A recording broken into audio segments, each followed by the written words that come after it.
Vamos lá, gente. Vou começando devagarzinho. Bom, gente, hoje o Anderson vai começar com vocês aqui um pouquinho sobre evoluir um serviço de sustentação. Tá? Então, vai pegar um serviço que já tem uma certa idade e trabalhou com ele para poder atingir uma certa resiliência. Então, eu estou bem interessado para ouvir essa história, mas eu não vou ficar tomando muito tempo de sua palestra, não, Anderson. Então, bora lá, o palco é teu. Qualquer coisa eu vou estar aqui no background te ouvindo, tá bom? Pessoal, perguntas e Legal, respostas está acontecendo no final, vão colocando aí, beleza? E a gente vai responder tudo no finalzinho. Valeu. show, show. Bom, boa tarde aí, pessoal. Bom, hoje vamos falar aqui um pouco sobre um serviço de sustentação, né, de mais de 10 anos aí, como a gente conseguiu, né, emergir aí a questão da resiliência em tempos incertos aí, né? Então, vou tentar ser o mais profundo possível aqui com vocês, né, em relação a isso, e aí a gente conversa um pouco mais ali dentro dos Q&As. Bom, meu nome é Anderson Silveira, nem vou me prolongar muito aqui, apenas esse é os meus contatos, né? Então, se vocês quiserem aí estar conectando dentro do LinkedIn ou Twitter, enfim, mandando um e-mail, fiquem à vontade, será um prazer aí a gente trocar ideia, tá bom? Atualmente sou Agile Coach do CPQD, né, e tenho aqui, né, algumas badges aqui da Kanban University, né, a Kanban Coach, o Customer Experience, então é isso aí. Bom, para a gente começar esse bate-papo aqui, eu tenho que colocar a diferença, né, entre criação de software e manutenção de software. Porque muitas das vezes o que eu percebo é que a manutenção de software ela é colocada um pouco de lado, né, nesse jogo aí de você construir produtos digitais, né, produtos de software dentro do mercado de trabalho. Então, a mainstream aí dos eventos, né, dos livros, se aprofundam muito na questão da criação de software.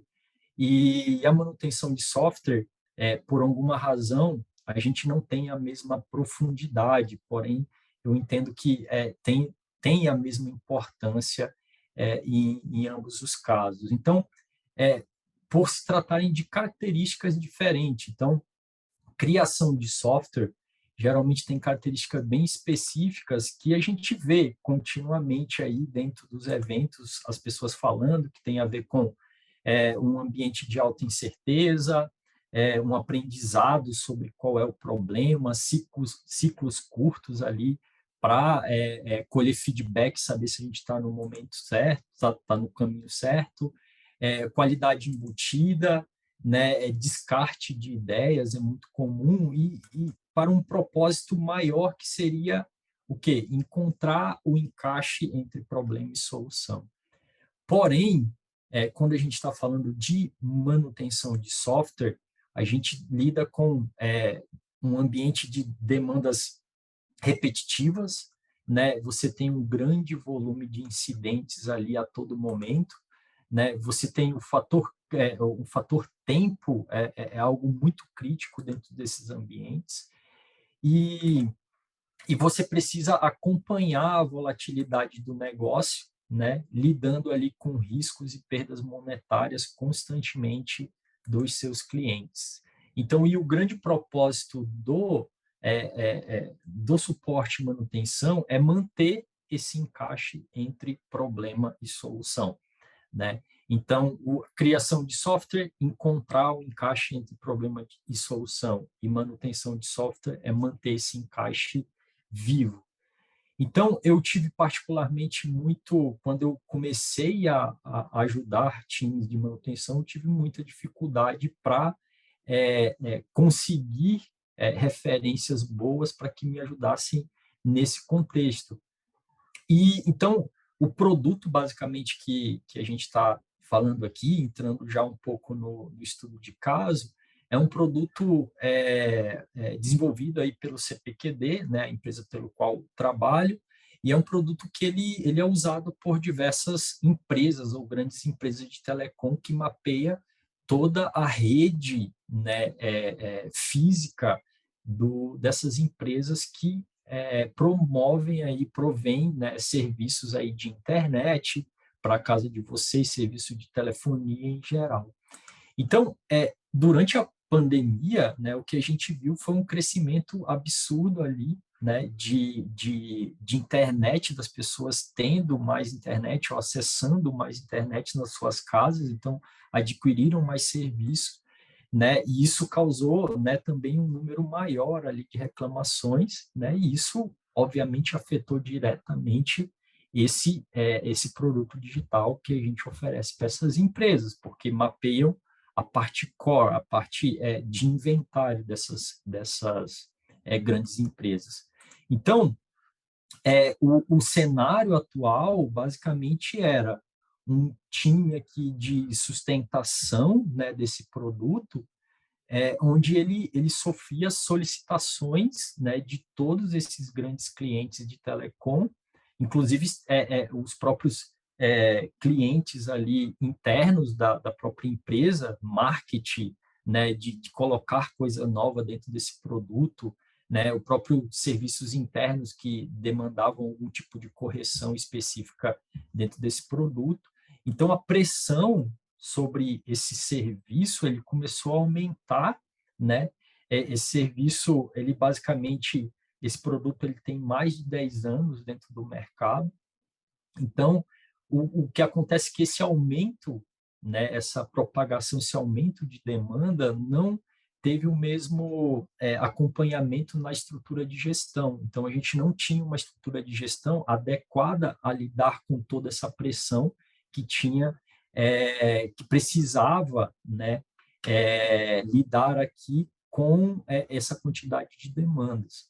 Então, o que aconteceu foi que o time ele começou a ter problemas aqui, né, problemas de insatisfação de cliente, problema de conflito interno, e foi aí que a gente entrou para tentar ajudar, né, esse time. Então, a primeira coisa foi um entendimento desse cenário, de como é que é estruturado um time de suporte e manutenção. Então, geralmente o time de suporte e manutenção ele é estruturado da seguinte forma: você tem ali o sistema de suporte, que é classificado em níveis, né? Então, você tem nível 1, nível 2, nível 3, nível 4, e você tem o sistema de manutenção, que é eventualmente quando você precisa de algumas corretivas, melhorias e adaptações, né? Então, você tem dois subsistemas ali, né, se interagindo entre si, né, dentro de um sistema maior. E aí, quando eu estou falando sistema, não estou falando de um software, estou falando da visão do pensamento sistêmico, né? Então, o sistema aqui é um recorte, né, da realidade, né, uma estrutura, um recorte da realidade que atende um determinado propósito, né? Então, se você der um zoom out, você vai ter lá aquilo que o Alisson falou, né, de você vai ter um feature esquema, né, que você vai ver todo o sistema de sustentação dentro desse ambiente. E aí, entendimento desse contexto de como eles eram organizados, a gente fez um diagnóstico geral da situação atual, né? Então, a situação atual desse time que estava dentro desse serviço era basicamente algumas políticas existentes, né? Então, você tinha SLAs estabelecidos, inclusive diferentes SLAs para cada um dos clientes, né? Você tinha alguns sintomas ali, tipo falta de visibilidade do todo, né? Falta de previsibilidade de atendimento das demandas, falta de entendimento de capacidade, né, e demanda, falta de definição clara de prioridade, ou seja, tudo era prioridade dentro desse ambiente, e baixo alinhamento entre duas equipes, né? Então, a gente já vê aí duas tribos, né, dentro do mesmo sistema, né, dentro do mesmo serviço ali, dentro desse ambiente de sustentação. Então, a composição ali era de 10 analistas de suporte, 9 de N3, coordenadores, eram 3 coordenadores ali, ou líderes de equipe, né? Então, a volumetria mensal ali era em torno de 250 demandas e o atendimento de 15 grandes clientes ali de telecom. Para a gente fazer essa análise, né, a gente acabei utilizando também ali uma ideia do comportamento das pessoas diante do cenário atual a partir do framework do Ray, né, do Ray Newman, que a gente acabou de conhecer ali dentro do Keynote, né? Então, eu já tinha estudado um pouco essa questão do framework para fazer um assessment de entender como é que estava a segurança e o valor tribal desse time, né, desses times envolvidos dentro desse ambiente. Então, o que eu observei é que o valor individual das pessoas estavam alto, porém, o valor tribal, né, estava baixo. Então, de alguma forma, a autoestima da equipe em si, a importância dela dentro do contexto estava baixa, né? Porque vários times já estavam no movimento ali, vários serviços e times estavam no movimento de adoção de metodologias ágeis e eles estavam ali tentando lutar contra todo aquele caos que estava rolando dentro da estrutura de serviço, né? Muito conflito interno, os clientes insatisfeitos e muita hora extra e tudo mais. Então, existia um senso de urgência para melhoria, né? Ali as tribos precisavam refinar um pouco ali a estratégia, encontrar um inimigo comum para poder conseguir chegar em outro patamar. Porém, a segurança ainda estava íntegra, né? Ninguém estava se sentindo ameaçado em si, né? A tribo em si não estava se sentindo ameaçada. Então, existia um foco muito grande em seguir ali o processo, deixa que eu faço aqui. Existia um fechamento tribal ali, então, qualquer outra tribo que chegasse ali para pedir alguma coisa era, de alguma forma, barrada em burocracias ou algo do tipo. Mas isso foi um movimento bem revelador, porque a gente conseguiu entender o quê? Que os indivíduos estavam em busca de revisitar, né, os seus valores, né, encontrar ali um inimigo comum e estabelecer uma nova forma de trabalho. Então, entendendo isso, eu consegui, né, encontrar o ponto necessário de engajamento, que foi a gente melhorar, né, ali a questão da importância da tribo, então reforçar que eles são importantes sim, e definir novas fontes ali de autoestima, né, dentro desse contexto. Né? Então, basicamente, o fato da gente entrar com uma narrativa e usar os líderes para isso foi muito bem sucedido. Então, o contexto geral, a gente utilizou o KMM para poder ter uma visão geral sobre a perspectiva de em que momento a gente estava. Então, o modelo diagnóstico aí do KMM ele foi bem importante para a gente saber onde a gente estava e qual seria o primeiro passo a seguir. Né? Então, a gente percebeu que as pessoas estavam muito determinadas em fechar ali as suas coisas, né? Muito heroísmo, muito sacrifício pessoal ali dentro daquele contexto e tinha pouca transparência, né? Então as pessoas só se comunicavam por via ferramenta de tracking, né? Ou chat ou e-mail, né? Não tinha um contato muito humano ali, né? E elas eram alheias à questão de processo, né? Então, como não tinha uma estrutura de gestão adequada, cada um se situava de uma forma ali dentro daquele ambiente. Então, a primeira coisa que a gente fez foi tornar visível, né? Entender o que estava acontecendo ali, para ajudar na coordenação tática. Né? Então, isso daqui ele foi bastante relevante porque a gente criou um artefato, isso se tornou até um artefato tribal dentro daquele contexto. Né? Então, lembra que o time precisava se unir, precisava aumentar a sua autoestima, e aí foi quando a gente instaurou um quadro físico, né? E esse quadro assim era gigante, né? Então todo mundo que passava via esse quadro e de alguma forma aquilo valorizava aquelas tribos que estavam ali dentro, porque parece que eles queriam que as pessoas vissem o valor do seu trabalho, né? Então, só o impacto de colocar esse quadro aqui fisicamente, todo mundo passar e olhar, já era uma coisa bem importante para eles, né? Então, a gente fez um mapeamento de como esse serviço funcionava, né? Para entender em que estado a gente estava em termos de sobrecarga, em termos de quantidade de coisa e como o time se organizava em si.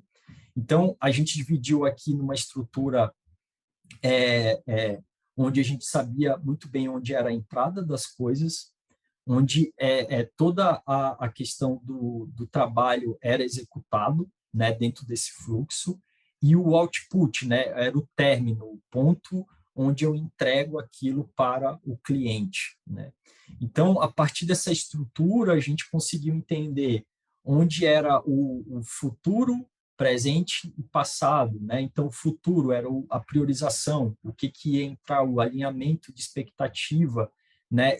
E o presente seria onde a gente precisava dar foco, onde a gente precisava investir na coordenação tática, e o passado seria a gente olhar para melhorar, né? A gente analisar padrões, ver como é que estava o comportamento do sistema e criar um ciclo de feedback para poder nos orientar. E então a gente começou a instaurar aqui algumas práticas, né? Trazer algumas práticas para essa realidade. Então, a própria limitação de WIP. Então, aqui as pessoas, cada uma tinha aqui pelo menos 3 de lote, que era uma de atribuição, uma de execução, de fato está trabalhando naquilo, e outra que eu estou esperando algum tipo de informação para poder tratar. Então, era uma task ali por vez, né?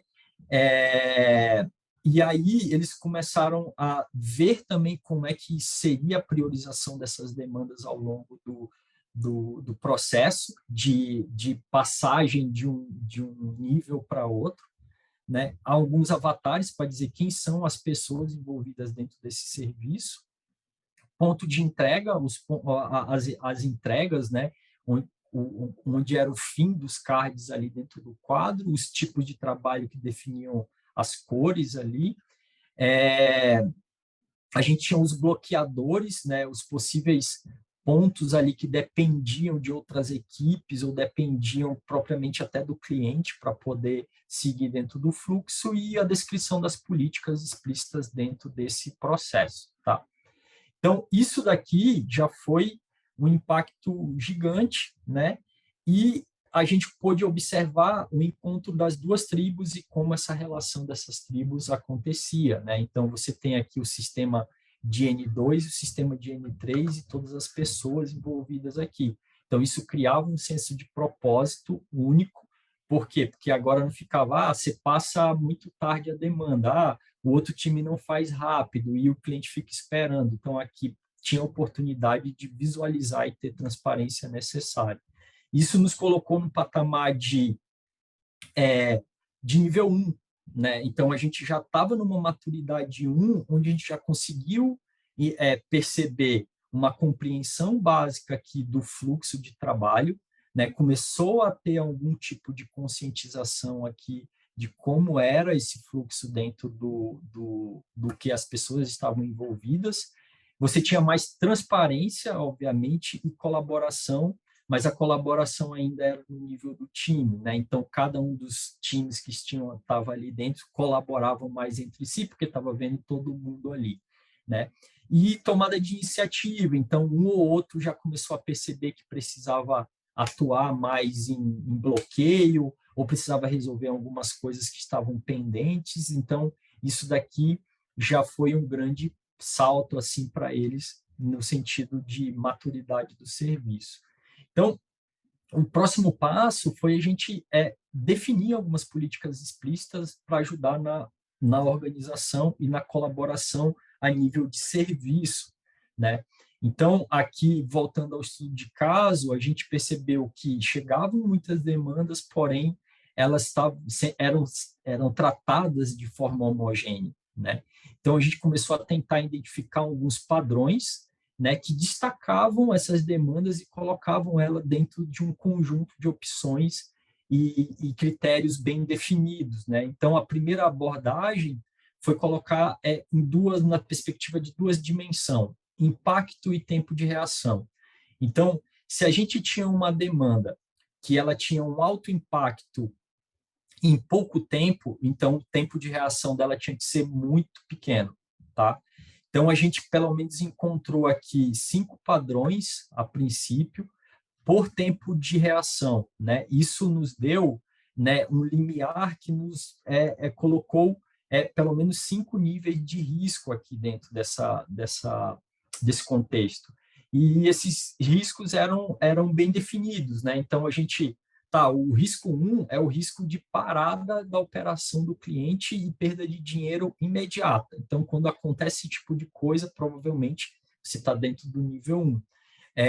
O risco 2 você tinha ali uma parada, uma operação não pode ser mais concluída. Então, em pouco tempo, aquilo poderia já parar a operação, mas não era de imediato, né? Então, por exemplo, um problema de performance, né? Então, em pouco tempo, se não for resolvido, muito provavelmente o cliente vai ficar parado e não vai mais poder fazer nada. Então, aí não entendimento, o risco de não entendimento, de dificuldades de operar o sistema e não tratamento de causa de problema de causa raiz e não se adaptar. Então, são esses os riscos que foram elencados. E aí a gente começou a pensar tipo, na inspiração, né? Então, a inspiração do modelo mental que a gente conseguiu utilizar aqui dentro desse processo foi poxa, se a gente tem claramente quais os riscos envolvidos dentro desse sistema, então a gente pode definir um processo de triagem, né, efetivo. E o modelo que a gente utilizou aqui foi o modelo do protocolo Manchester, né, muito conhecido aí dentro dos hospitais, que garantem a eficácia do processo, né?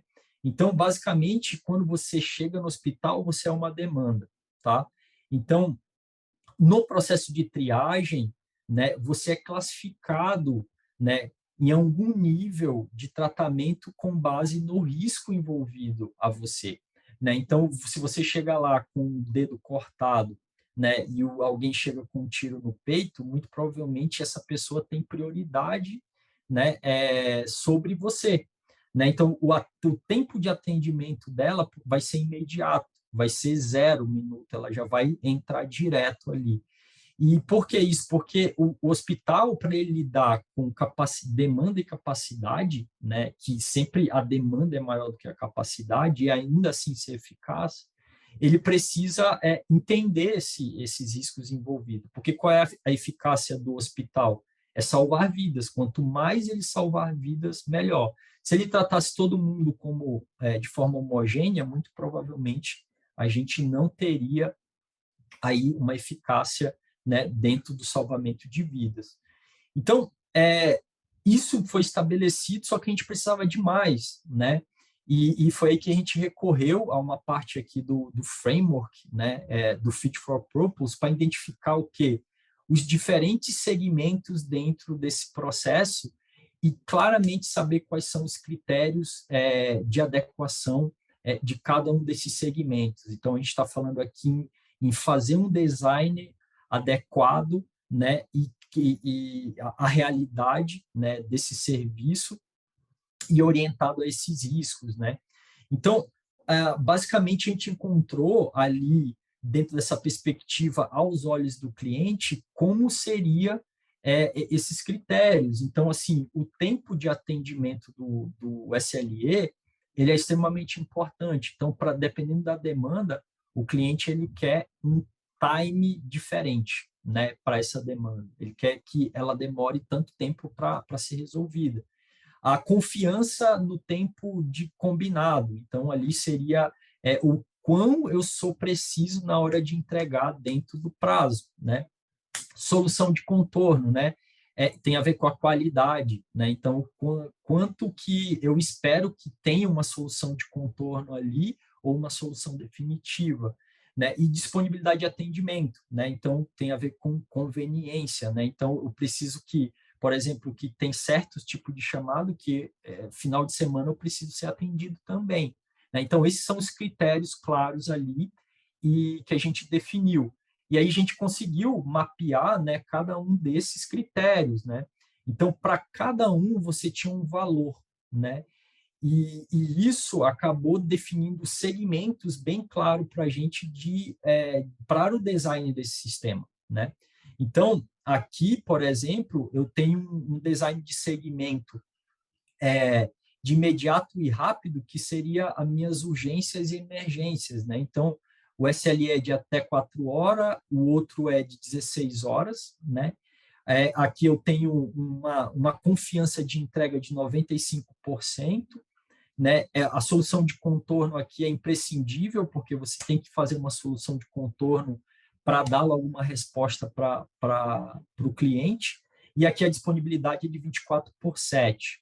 Enquanto dos importantes não urgentes, né, que são aqui mais duas classes de serviço, né, que seria normal e não urgente, aí você muda os tempos de atendimento, muda também o grau de confiabilidade de entrega, né? Então, para cada um dos atributos, eu vou variando, né, esses meus valores aqui. O atendimento já é 8/5, então não preciso usar o final de semana para isso, né? E aqui o intangível, que seria as questões das melhorias, né, no atendimento. Então, o design desse serviço ele ficou mais ou menos assim, né? Então, você tem a chegada das demandas e ela é praticamente dividida em duas categorias, que seria de não planejadas e planejadas. As não planejadas seriam aquelas demandas que você, ao se revelarem, você não tem um tempo de planejamento, você já está comprometido com a demanda, tá? Então, ela é não planejada, geralmente é em cima de um SLA. Tá? E a demanda de planejada é aquela que, ao se revelar, você tem um tempo para se planejar e se comprometer com ela. Então, você tinha esses dois tipos de demandas aqui, e você tinha o gestor de fluxo, né, aqui dentro desse contexto, que eu já vou falar um pouco. Então, aí você tinha um processo de triagem para endereçar para qual sistema ou qual classe de serviço esse cara ia endereçar. Então, poderia ser para um imediato, poderia ser para um rápido, onde ele cumpre um propósito, né, de urgência e emergência. Então, a ideia, de novo, do feature schema, né? Então, se você pega esses serviços isoladamente, dá um zoom out e vê a estrutura, você entende que isso daqui é para um atendimento de urgência e emergência. E aí o normal e o não urgente, que seria 25 horas ou uma data fixada para a geração de uma release, seria o importante e não urgente.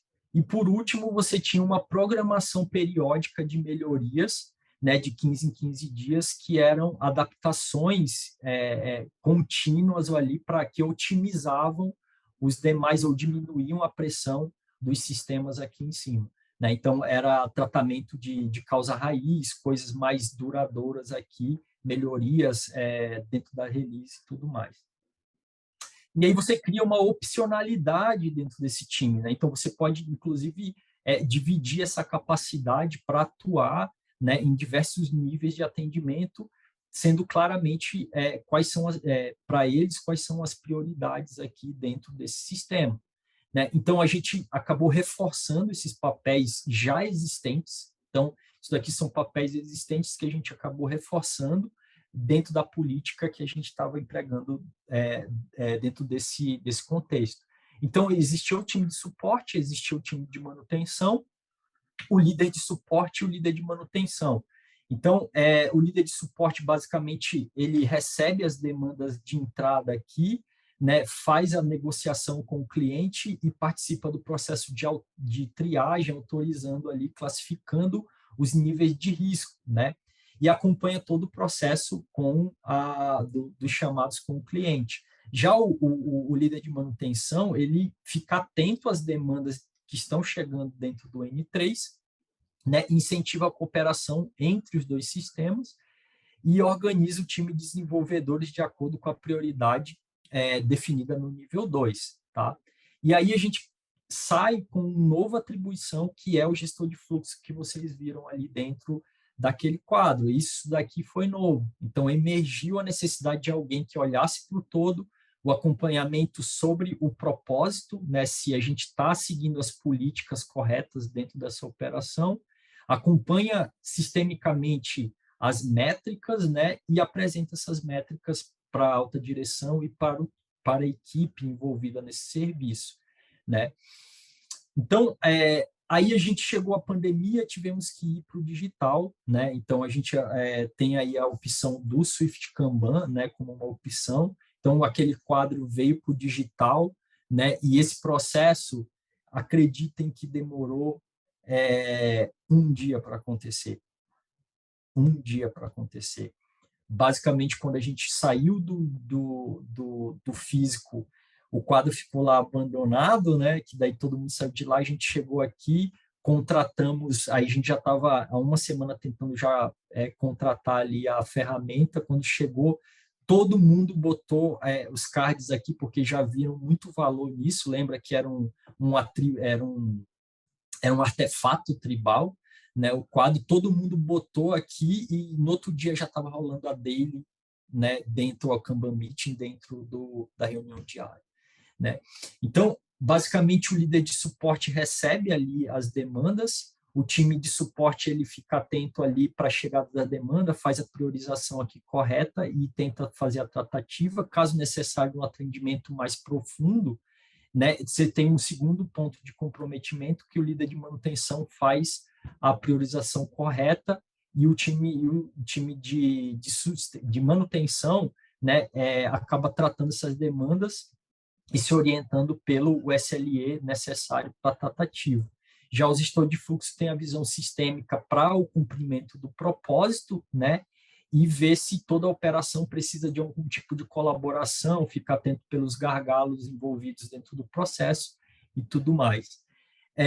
Esse já é o sistema planejado, não planejado. O sistema planejado, ele já muda o fluxo, né? Então, você tem aqui um backlog de coisas que vão chegando, e aí você tem uma cadência, né, que joga para o ponto de comprometimento aqui esses caras, e aí ele segue o fluxo, e a cada interação de 15 dias você vem aqui e se compromete com mais itens. A grande quantidade de itens aqui não é o problema é selecionar bem as coisas aqui e promover um incentivo a descarte de coisas que são muito antigas aqui dentro desse backlog, mas você tem sempre melhorias dentro do sistema, tá? Isso colocou o time dentro de uma orientação, né, de serviço e ele virou, né, para o ML2, né? Então você tem ali maior colaboração já no nível de serviço, mais empatia, uma compreensão já maior sobre o fluxo, né, e uma consciência explícita sobre o cliente, né? A gente já consegue entender o que o cliente precisa, o que coloca ele em risco, e aí você tem os líderes ali muito apoiados, né, em reforçar toda a questão tribal, né, ali para fazer com que esses times se interajam melhor, né? Então isso daqui foi extremamente importante aqui, a ajuda da liderança. Então a gente começou a estabelecer reforçar os feedbacks, né, ajudando ali na disciplina, né, e nas ações de melhoria dentro desse processo, tá? Então o que a gente vai ter aqui é a Kanban Meeting, né, junto com no início da semana você tem um replenishment, onde você vê o que ficou da semana passada, traz para cá, classifica e roda a semana. No final da semana a gente tem um service review que acompanha ali o cumprimento do propósito a partir das métricas que eu vou falar daqui a pouquinho. O sistema é planejado da mesma forma, você tem a preparação ali, onde você olha para o backlog já com um comitê de pessoas, né, e prioriza o que vai entrar. Só que durante esse tempo de 15 dias, a gente tem ali também, pode entrar demandas extras dentro desse processo, a gente faz um acordo de distribuição do trabalho, quem é que vai descer para trabalhar aqui nesse sistema, e aí você tem o acompanhamento da Kanban Meet também diariamente, e no final, na entrega, você tem a Service Review, que olha para a questão da performance, tá? E promove melhorias dentro do processo de trabalho. Então, aí a gente começou a gerenciar esse fluxo, né, buscando avaliar os resultados e o cumprimento desse propósito. Então, de novo, a gente traz o Fit for Purpose e tenta classificar o que é relevante para o cliente, o que é relevante para o negócio, né? O que é relevante para nós aqui. Então, basicamente, das demandas não planejadas, as KPIs são due date performance, e aí você tem aqui throughput, eficiência de fluxo como métricas ali importantes aqui para o negócio, né? Então, a gente começou a fazer o tracking, né, de toda a jornada desse item aqui e entender, né, o quanto tempo ele demorava e quais os delays envolvidos nisso. Então, aqui, por exemplo, a gente, no SLA de 4 horas, a gente vê aqui que você tem, demorou 12 horas e 30 minutos, então o SLA foi out, sendo que a interrupção ele ficou parado, né, durante 11 horas e 55 minutos numa tratativa, numa correção de 26 minutos. Então, a eficiência de fluxo foi extremamente baixa desse item. Então, a partir dessa primeira análise aqui, a gente fazia, né, um descritivo, né, da causa disso para propor melhorias. Então, poxa, vamos tentar criar uma política para não ficar tanto tempo aqui, alguma sinalização dentro do momento de interrupção para não acontecer isso e provocar melhoria. Quando a gente une isso tudo, a gente tem uma visão, né, muito executiva do acompanhamento de performance, né? Então, aqui a gente pode ver o due date performance e como ele foi dentro dos meses, né? O due date performance, due date, né?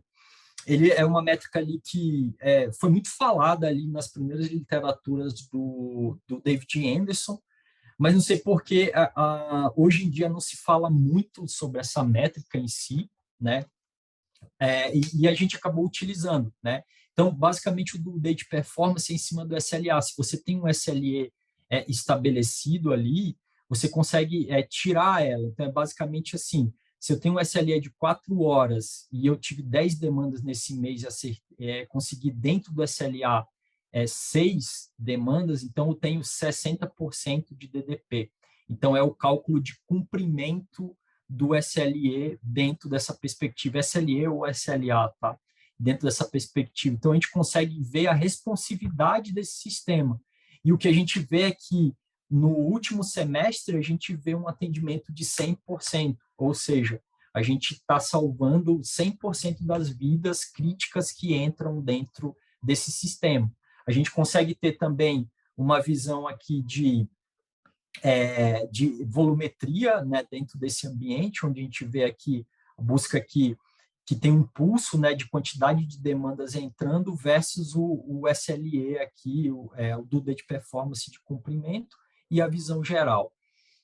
Aqui a gente vê a questão da eficiência de fluxo, onde a gente consegue ter o grau de percentual que ele está gastando dentro do fluxo aqui, então interrupções numa vertical, o quanto que ele está diminuindo ao longo dos meses, com alguma questão de melhoria, por exemplo, ou na horizontal você vê no mês aqui o grau de interrupção ou de filas aqui que você tem dentro do processo, nesse caso. Aqui você pode acompanhar a eficiência de fluxo e algum tipo de fila aqui e o quanto que ela impacta dentro da eficiência de fluxo e a volumetria em cada um dos clientes. E aí, nas respostas planejadas, a gente tem aqui a KPI de programação, eficiência de programação e os itens programados e os itens entregues. Então, como é que funciona esse cara aqui? Basicamente, a gente tem aqui todos os itens que vão entrar naquela ciclo semanal ali, ou quinzenal, né? Você tem o início e o fim. Então, você pode ter itens extras aqui, a programação, tudo que entrou depois do dia 4. E aí a gente vai acompanhando e ele tem o status aqui de o que foi dentro, o que foi fora do prazo, né? Depois disso, a gente vê uma visão mais executiva também, de entrada, quantos itens a gente se comprometeu naquele mês, e quantos itens foi entregue naquele mês, né? Isso nos dá a eficiência de programação. Então, eu consigo ver a relação de a melhoria dentro da performance durante esse tempo aí de execução desses ciclos de revisão. Então, o que a gente pode ver é que aqui nós tivemos aqui pelo menos uma melhoria significativa nos últimos 6 meses na performance desse sistema também da resposta planejada. Mas e o cliente, né? Bom, o cliente, como vocês viram, a maioria das melhorias começaram a acontecer no segundo semestre. Então, a gente começou a perceber que o cliente ficou mais satisfeito a partir das pesquisas que a gente vinha lançando. Então, aqui a gente estava com o NPS bem baixo, né? E a partir daí a gente começou a ter um NPS 100% todas as vezes. Então, isso já estava extrapolando o serviço, o cliente já estava sentindo e já estava satisfeito com a entrega. Tá? Isso nos colocou dentro de um nível 3, ou seja, ajustado ao propósito do cliente, onde a gente tem aqui um lead time mais curto, mais previsibilidade, atendimento de SLEs e uma compreensão muito mais profunda sobre o fluxo e servir bem ao cliente, né? E aí a gente começa a ter prazos mais curtos de entrega, tá? Então, mas qual o benefício que a gente trouxe aqui para a organização, né? Então, aqui a gente olhou, fez uma análise sobre a performance do time, esse aqui é o CFD, então o CFD está bem, as faixas estão bem curtinhas, porque não tem bastante coisa aqui. Então, de novembro até agosto, a gente tirou essa fotografia aqui e analisou o acumulado de entrega. Então, de novembro até fevereiro, ali por ali, a gente vinha num ritmo de entrega. Fizemos uma melhoria aqui em cima de pontos de interrupção dentro do fluxo para melhorar essa questão da entrega, né? Ter mais fluidez dos itens. Então, se a gente continuasse nessa pegada aqui, a gente basicamente em agosto a gente entregaria por volta de 1.800 itens, né? Porém, tivemos aí um ganho de aproximadamente 600 demandas, né, a mais com essa melhoria aqui, o que impactou diretamente na performance de produtividade do time e a performance econômica a gente teve aqui de quase 500 mil, né, economizando aqui 7 pessoas, tá bom? Então, essa daqui foi a performance econômica e o término aqui, né, desse time que conseguiu dominar suas demandas, escolher fazer a coisa certa no momento certo, dominando aí o sistema e atendendo bem os seus clientes. Muito obrigado, desculpa aí toda a profundidade e o tempo do pergunta. Não, mas foi necessário, foi boa. Essas são as minhas referências aí, tá? Anderson, o pessoal gostou demais. Tem 2 perguntas, mas infelizmente não vai dar tempo de respondê-las, tá? Porque a gente tem que manter a agenda. Depois eu te mando elas em formato de texto. Deixa eu tirar um print rapidinho delas aqui. E você pode gravar um vídeo e a gente coloca junto da sua palestra na nossa plataforma. Show, tá bom? Show. Tá, pode então deixar, gravo sim. Já tirei um print delas aqui. Bom, e é isso, pessoal.